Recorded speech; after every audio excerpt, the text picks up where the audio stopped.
Hi guys, hope you're all really well. I'm going to do the Seamstresstag in this video. I've seen quite a few people have done it, so I feel like I want to take part and hopefully be found by other seamstresses on YouTube and then build up a bit of a connection that way. So the Seamstresstag was started by Holly Sews, which I'm sure you guys probably know now if you've watched any other of the Seamstresstags, and Renata from Running in Style was the one who suggested that I do it. So yeah, so we'll just jump right in. I'm sure you guys are familiar with the questions, but if there is anyone who is unsure, the questions are all listed down below if you haven't taken part yourself and you want to as well. Question 1, who are you? I'm Andrea Afro and I'm a seamstress. I'm London based and I have been sewing for about 7 or 8 years now. When did you start sewing?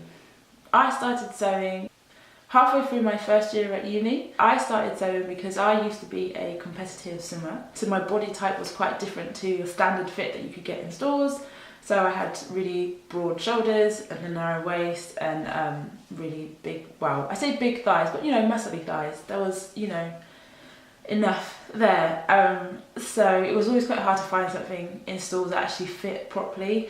And then also, anything that I wanted to wear somewhere, I would have an idea of what I wanted to wear and I could never find it. So I thought to myself, if I learned how to sew, I could make clothes that fit properly and actually come out how I want them to. So that's the reasons why I started. And I taught myself how to sew because I'm the kind of person who is a little bit stubborn, I guess, in a way. The logic was, if years and years and years ago, people weren't spending however much it costs to go to a sewing lesson to learn how to sew, if I just gave myself some time, which I had plenty of, to sit down with a sewing machine and a sewing book, I could probably figure out the basics at least. There would be some things that maybe I would need a demonstration for. I was willing to accept that, but I thought initially I would be able to teach myself the basics. So that's what I did. Okay, third question. What is your favourite or most proudest make? My most proudest make is the blazer that I wore with the wrap dress in my other video. And that is because it was the first blazer that I ever made, and it was also the first garment that I took to a sewing lesson. After a couple of years of sewing, I did think to myself, well, maybe if I go to a sewing lesson, I might be able to learn the correct way to do it.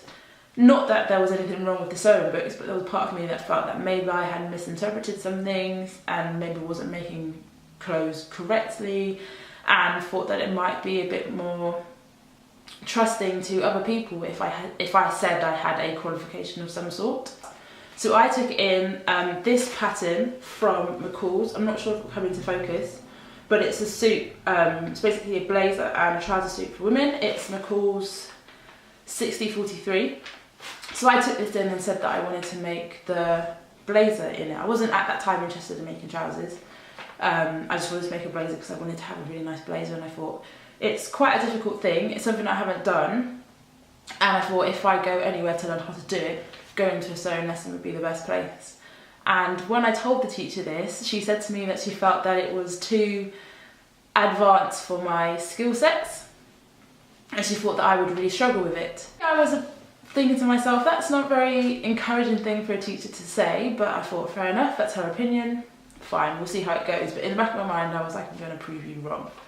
Then anyway, I couldn't go back to the next sessions because I ended up moving from where I was. But what I did do is then I committed myself a long weekend to doing this pattern and figuring it out and making it, and I did. I literally sat down from Friday to right to the end of a Sunday night, and I made this pattern and I did it, and it came out amazing. I still get compliments on it today, and everyone's always like, where did you get it from? It's so nice. And that's probably the thing that I'm most proud of. And then also from this blazer, as soon as I realised that I could do that, that just gave me the confidence to do anything. And from then on, I just almost committed myself to not going to a sewing class, not out of spite or anything, but I just thought to myself, if I can just give myself the time and not stress myself, I can probably sit down and make anything. And from then I've made lots more things that I'm equally as proud of, but the blazer was the starting point for that, so that definitely takes the favourite and proudest spot. Fourth question, what is your most disastrous make? I would probably say a lot of the things that I made when I was at uni were disastrous, especially in the beginning when I first learned how to sew, because I literally was just taking fabric from this and sticking it onto that. The first thing I learned how to make was an A-line skirt, because I quite liked A-line skirts. It was a pretty easy pattern. It's probably an A-line skirt. If anyone was learning how to sew and teaching themselves, that would be the pattern I would give them and say, if you can learn how to make this, you are set, because all the techniques that you need, and it's only like 4 pattern pieces at most, one for the back, one for the front, that's on the fold, and then the facings. And you also learn how to use interface. So that was the first thing that I learned how to make. So as soon as I learned how to make this A-line skirt, I was making it all the time, but then sticking like chiffon fabric on top of it into a random shape. One of the times I made one and it was a halter neck, and it literally was just an A-line skirt with some chiffon that went around the waistband and around my neck, and that was it. And that was at the time I thought it was really nice and really cool, and no one had it, and everyone was like, oh, it's so nice, and it was nice colours, but it was so badly made. It was so badly made. And then there was a couple of other things as well. I didn't really know about fabric manipulation at the time, so I was making things like mini waistcoats out of just cotton fabric, which obviously they're never going to stand the test of time. Or I was making like trousers with no real pattern, so the crotch was all weird. Yeah, some of them was just like, what were you thinking? They all looked nice, they did look nice, but yeah, no. Question number 5, where was your favourite place to go fabric shopping? For me, being London based, it's Goldhawk Road, and there's multiple fabric stores down there and you can get a lot. There's some stores that are quite pricey. A Missan West has just opened, and it's the like child store of Missan in Missan Fabrics in central London. That store's quite pricey. Then there's another store called, I think it's Goldhawk Fabrics, I can never actually remember. It's beautiful, like shop fit and everything inside and outside, but again it's quite pricey in there. But then there's a few other stores that vary in price and you can bargain a little bit. And then also the market still has some fabric stores. So, and they do actually have some quite interesting fabric. Sometimes they have more interesting fabric there than what's in the store. I remember I got some tie-dye chiffon from the market, which I couldn't find at any of the stores on the actual strip. So question number 6 is, what is your most used pattern? And I would say my most used pattern, as I pick it back up from the floor, is probably this. The one that kicked everything off, to be honest. I have used it in multiple ways. So I have made this blazer several times. I've made it in the fabric that goes with the wrap dress that I made. I've made it like in that. I've made it in a quilted fabric, which is also really nice, and that's in another video, so I'll add in the link below. And I've made it in boucle. Again, that's another video, I'll add the link. And I've made it in another floral print as well. So that's 4 blazers of the same shape. And then the trousers, I've made 4 of the actual trouser itself. But then I have used the trouser as a guide for jumpsuits, of which I have made 2. In my head, I'm trying to quickly check that I'm not miscounting something, but I'm pretty sure. So I've used, again, the trouser about 5 times as well, which is quite a lot for me. I don't usually do that many repeats. You know, watching out for that repeat death. Anyone works in merchandising, you may know what that means. It's a bit of an inside joke. Question number 7 is, what is your most dreaded sewing task? And for me, it has to be buttonholes. I hate them with a passion. But I need to get over not liking buttonholes, because that is the main reason why I don't make shirts. But I do like to wear shirts. So question number 8 is, what is your most favourite sewing task? So for me, I guess it's not so much a sewing task. as much as it is pattern making, but I do like to make a new pattern every so often. It's good to get that satisfaction of creating something really unique, or being able to alter something so that it fits in a slightly different way, and just that extra step of fabric manipulation.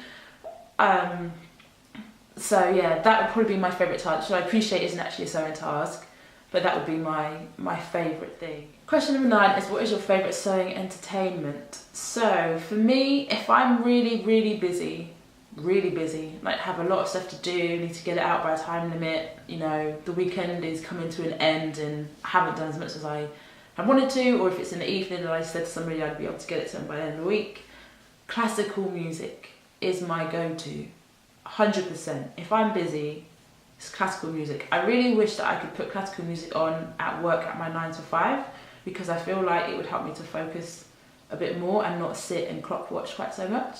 But that's another story for another day. If I'm not busy and I can just take my time, then it's just generally music of any kind. So, question number 10 is printed or PDF? And I'm going to say printed, only because I've never actually used a PDF pattern. So yeah, that's an easy answer for me. So, question number 11, what sewing machine do you have? I have a Singer Ideal for regular sewing, and a Genome D200, 9200D. I was going to say D200D, that's wrong. It's a 9200D. Question number 12, do you have any other hobbies?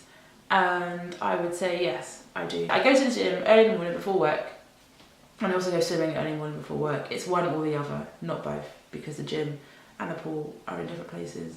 It would be really good if they were in the same place, but you know, can't have everything. And outside of that, I am a natural hair enthusiast. It takes a lot of time. Again, when I was at uni, I had a lot more time, so I dedicated myself to it a lot more. But I still look after my hair, and it is still quite long. I've got it all out today. This is, I don't know, 7-day-old hair. It's all stretched. It's not combed properly, so in the middle I need to comb it. My hair is really quite thick, but I do love it. So that's probably one of my hobbies as well, is looking after my hair, if you could say that that's a hobby. And I do knitting as well. I knit only scarves. I've tried other things, but scarves give me the most satisfaction. That actually probably is my hobby, because I do it for relaxation. I don't really do it for anything else. Like I'll sit, watch the TV and just knit. It's just great. It's really therapeutic. Learn how to knit, everyone. It will soothe your soul. Okay, that might be an exaggeration, but still learn how to knit. It's a good skill to have, you know. Everyone needs a scarf. And you can make them as long as you want. The scarves that I make are really long. So that's the end of the Seamstress tag. I hope you guys feel like you know me a bit more. I feel like from watching the other people's Seamstress tags, I know them a bit more. So I hope that has also encouraged you to subscribe. So please do, the button is down below.